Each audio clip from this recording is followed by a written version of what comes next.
Hello children, good morning. I am going to teach you 10th chapter of history, colonialism and urban change. In this chapter you will learn about deurbanization and presidency of Calcutta, Bombay and Madras. Let's start. Deurbanization of India. We read in chapter 5 that before the arrival of the British, there were several prosperous towns and cities in India that were flourishing center of trade and industry. Chapter fifth में हम लोगों ने पढ़ा था कि अंग्रेज़ों के आने से पहले इंडिया में बहुत सारे टाउन्स और सिटीज़ थी जहाँ की ट्रेड और इंडस्ट्री काफ़ी डेवलप थे और वो फल फूल रहे थे. Some of these prominent urban centre were Surat, Machilipatnam, Dhaka and Murshidabad. तो इन सारे जो जहाँ की ट्रेड और इंडस्ट्री डेवलप थी और वो सेंटर थे सूरत, मछलीपट्टनम, ढाका और Murshidabad. The advent of the British and their economics policy saw the destruction of the indigenous craft and industry. अंग्रेज़ों के आने के बाद जो उनकी इकोनॉमिक्स पॉलिसी थी उनकी वजह से जो इंडिजीनियस क्राफ्ट और इंडस्ट्री थी इंडिया की, इनको काफ़ी धक्का पहुंचा और इनका विनाश हो गया. In turn let the artisan to move back to village. और जब क्राफ्ट एंड इंडस्ट्री ख़त्म हो रही थी तो जो आर्टिस्ट थे वहाँ काम करने वाले उन्होंने अपने गाँव की तरफ रुख कर लिया. Decline of this traditional urban centre. और इस वजह से जो ये ट्रेडिशनल अर्बन सेंटर थे जहाँ पर कि अच्छे आर्टिस्ट काम करते थे इनका पतन हो गया. तो इस सिचुएशन को कहा जाता है डी अर्बनाइजेशन. यानी वो सेंटर तो काफ़ी डेवलप थे लेकिन पॉलिसीज़ ब्रिटिश पॉलिसी का वजह से उनका पतन हो गया. तो वहाँ के जो लोग थे आर्टिस्ट थे वो गांव की तरफ चले गए तो उसे डी अर्बनाइजेशन बोला जाता है. Urban development under the British, while many of the older urban centers declined, the administration and the economics policy of the British gave rise to new towns and cities. जब urban centre उनका पतन हो गया तो अंग्रेज़ों की क्यों पतन हुआ? क्योंकि अंग्रेज़ों की जो इकोनॉमिक्स पॉलिसी थी और जो उनकी नीतियाँ थी उनकी वजह से अंग्रेज़ों ने फिर अपने ढंग से नए टाउन्स और सिटीज़ बसाए. तो अब हम उनके बारे में जानेंगे कि कौन कौन से टाउन्स एंड सिटीज़ अंग्रेज़ों ने बसाए. Presidency. The administrative division of India under the British were known as presidency. अंग्रेज़ जब आए तो उन्होंने जिन एरिया पर रूल करना स्टार्ट किया तो उनकी जो एडमिनिस्ट्रेटिव डिवीज़न था उसको उन्होंने प्रेसिडेंसी के रूप में जाना जाता है. These the three main presidency थी वो थी Bengal, Madras and Bombay. Govern directly by the English East India Company and later by the queen of England. 1857 के रिवोल्ट से पहले जो इंग्लिश ईस्ट इंडिया कंपनी थी वो रूल करती थी यहाँ पर बंगाल, मद्रास एंड बॉम्बे में. लेकिन 1857 के रिवोल्ट के बाद यहाँ पर इंग्लैंड की महारानी का शासन चलने लगा. Each of these presidency has a center of administration that grew into the prosperous city under the British. इन तीनों जगह से जो है अंग्रेज़ों ने अपना एडमिनिस्ट्रेशन स्टार्ट किया और इन अंग्रेज़ों के अंडर में ये काफ़ी डेवलप हुए तीनों शहर. Calcutta, Madras and Bombay were three the more important presidency town. अंग्रेज़ों की ये तीन महत्वपूर्ण इम्पॉर्टेंट प्रेसिडेंसी टाउन थे. And distinctive architecture features such as fort, warehouses, government building, schools, public library, recreation centre, market and clock towers. अंग्रेज़ों ने अपने ढंग से उसका वास्तुकला का निर्माण किया था. उनका जो आर्किटेक्चर फीचर था कलकत्ता, बॉम्बे एंड मद्रास का तो अपने ढंग से दिया था. वहाँ पर अपने ढंग से उन्होंने किले बनवाए, गोदाम्स बनवाए, building, school, public library, market और क्लॉक्स टावर्स बनवाए. They were well connected through the roads and railway to the rest of the country. ये जो तीनों प्रेसिडेंसी थी ये दूसरे जगह से काफ़ी कनेक्टेड थी रोड और रेलवे के थ्रू. नेक्स्ट है cantonment and civil lines. Cantonment with the military settlement where the British military officer lived with their families and servant. Cantonment area वो एरिया होता था जहाँ की ब्रिटिश मिलिट्री के ऑफिसर्स, उनकी फैमिली और सर्वेंट रहा करते थे. They were self sufficient unit with schools, parks, public office and hospitals. यहाँ जो कैंटोनमेंट एरिया होता था यहाँ पर हर चीज़ सुविधाएं होती थी, स्कूल, पार्क, पब्लिक ऑफिस और हॉस्पिटल वगैरह. तो Bengaluru and Pune are the example of cantonment setup during the British period. Bengaluru और पुणे के जो कैंटोनमेंट एरिया हैं वो अंग्रेजी शासन काल में उनका निर्माण किया गया था. The senior British officer and the civil servants live in the dent area called civil line, जहाँ पर कि ब्रिटिश ऑफिसर और सिविल सर्वेंट रहते थे, उस एरिया को सिविल लाइन बोला जाता था। It was set apart from a rest of the cities where the Indians live, ये शहर के दूसरे जगह से थोड़ा अलग होता था। There were civil lines in Delhi, Allahabad, Moradabad. तो जो सिविल लाइन एरिया हैं आज भी हैं वो दिल्ली में, इलाहाबाद में, मुरादाबाद में। These area has a broad road, avenue, park, school, hospital, cemeteries along with the other well developed civic amenities। ये जो सिविल लाइन्स एरिया होते थे यहाँ पर काफ़ी सड़कें जो होती थी वो चौड़ी होती थी, स्कूल्स, पार्क, हॉस्पिटल्स, मतलब यहाँ सुविधा, हर सुविधा अवेलेबल थी। काफ़ी वेल डेवलप्ड एरिया होता था ये सिविल लाइन एरिया। नेक्स्ट है hill station. Unable to bear the heat of the Indian summer, the British would travel to the cooler hill each summer। Indian जो भारतीय गर्मी होती थी उसको अंग्रेज जो है सहन नहीं कर पाते थे, इसलिए गर्मी के मौसम में वो कूल यानी हिल एरिया में चले जाते थे। तो जब वो हिल एरिया में जाते थे, क्योंकि वहाँ का मौसम भी ठंडा होता था गर्मियों में, और काफ़ी जो सुरम्य वातावरण होता था, यानी अच्छा पिक्चर वाला व्यू भी मिलता था वहाँ, जैसे कि Shimla, Darjeeling, Nainital, Dehradun and Ooty. Shimla became the summer capital of the British empire. Shimla जो है ब्रिटिश एम्पायर का समर कैपिटल था, यानी अधिकतर जो ब्रिटिश ऑफिसर थे वो गर्मियों में शिमला चले जाते थे। The hill station had beautiful colonial style bungalow, a clubhouse, golf course, church, and the main central avenue with a variety of shop that came to be called the mall। जो hill station होता था वहाँ बहुत खूबसूरत colonial style bungalow होते थे, club, church वगैरह भी थे, और सबसे इम्पॉर्टेंट चीज़ जो एरिया होता था वो बहुत तरह तरह के शॉप यहाँ होते थे, जिन्हें उस एरिया को बोला जाता था मॉल। नेक्स्ट टॉपिक है administration of urban areas, the establishment of municipalities. तो इंडिया में म्यूनिसिपैलिटी की स्थापना कैसे और कब हुई, इस पैराग्राफ में हम यही जानेंगे। As new towns and cities proliferated, the British realized the need for an efficient system of urban administration। अंग्रेज़ों को धीरे धीरे जो है ये लगने लगा कि इंडिया में जो है अर्बन एडमिनिस्ट्रेशन सिस्टम प्रॉपरली होना चाहिए। And this led to the establishment of local self government और म्यूनिसिपैलिटीज़। इसके लिए उन लोगों ने जो लोकल सेल्फ गवर्नमेंट या फिर बोलेंगे म्यूनिसिपैलिटी यानी नगर निगम की स्थापना की इन शहरों में, इन अर्बन एरियाज़ में। The main function of the municipalities were maintaining public health and sanitation, building roads and providing electricity and pipe water to resident. जो म्यूनिसिपैलिटी थी यानी जो नगर निगम या नगर पालिका जो होती थी, वो उनका मेन फंक्शन क्या होता था कि हेल्थ का ध्यान रखना, सैनिटेशन का, इलेक्ट्रिसिटी प्रोवाइड करना, और रेसिडेंशियल इलाके में पाइप और जो वाटर पाइप होते थे उनकी फैसिलिटी प्रोवाइड कराना। Main source of revenue for the municipalities were the taxes on road and trade.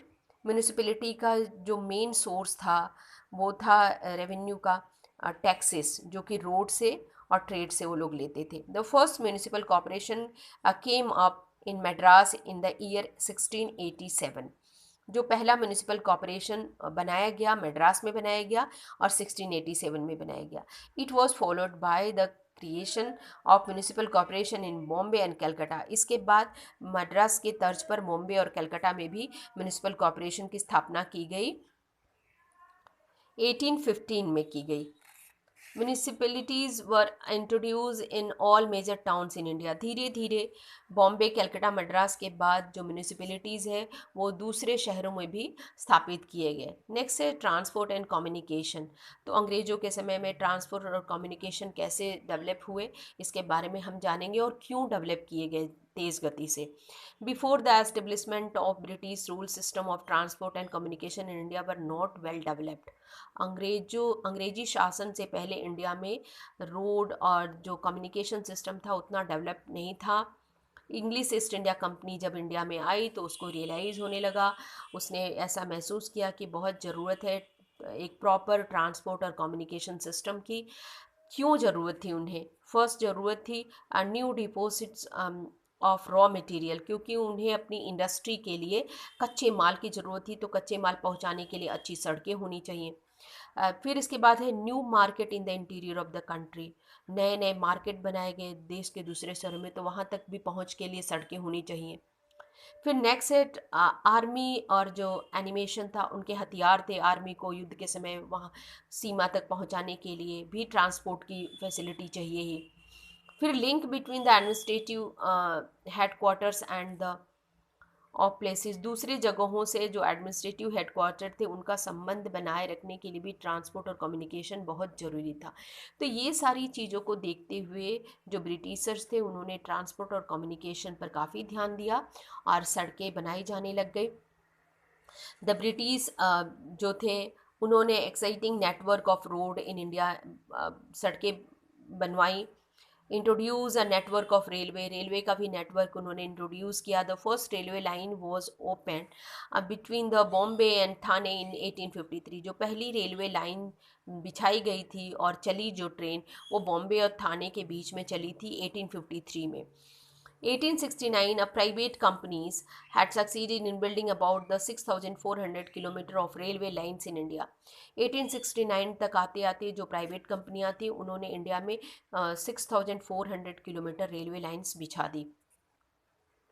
The British establish an efficient postal and telegraph system in India, अंग्रेजों ने धीरे धीरे इंडिया में पोस्टल और टेलीग्राफ सिस्टम को भी properly manage किया। The first telegraph line was open from Calcutta to Agra in 1854, जो पहली टेलीग्राफ लाइन बनाई गई थी, खोली गई थी, वो कैलकाटा और आगरा के बीच में 1854 में। बाद में वो लाहौर और पेशावर में भी हुई 1857 में। It allowed the British to establish direct communication between the central government at Calcutta and the other provincial capital. इस तरह से जब कम्युनिकेशन सिस्टम वेल डेवलप होने लगा तो अंग्रेज़ों का जो उनका कैपिटल था सेंट्रल गवर्नमेंट का, ब्रिटिश का कैलकाटा, और दूसरे प्रोविंशियल जो सेंटर थे वहाँ से उनका कनेक्शन प्रॉपरली होने लगा। मॉडर्नाइज अ पोस्टल सिस्टम, अंग्रेज़ों ने पोस्टल सिस्टम को भी काफ़ी मॉडर्नाइज किया। Single unified postal department was establish for the entire country, इस तरह से पूरे भारतवर्ष में एक समान डाक व्यवस्था स्थापित की गई। नेक्स्ट टॉपिक है केस स्टडी दिल्ली की। Since medieval time Delhi has served as the capital of the several empire including the Prithviraj Chauhan, Delhi सल्तनत एंड मुगल्स। मेडवल पीरियड से ही जो दिल्ली है वो बहुत सारे राजवंशों की और सल्तनत पीरियड के समय तथा मुगलों की राजधानी रहा है। British shifted their capital from Calcutta to Delhi in 1911, अंग्रेज़ों ने भी अपना कैपिटल जो है 1911 में कैलकाटा से दिल्ली शिफ्ट कर लिया। Built a new city for administrative purpose, उन्होंने दिल्ली में एक नया शहर बनाया एडमिनिस्ट्रेशन करने के लिए वहाँ से। The new city came to be known as new Delhi, इस नए शहर को नई दिल्ली बोला गया। British architect sir Edwin Lutyens and sir Herbert Baker, इस नई दिल्ली के जो वास्तुकार थे यानी जो आर्किटेक्ट थे उनका नाम था सर एडविन लुटियंस और सर हर्बर्ट बेकर,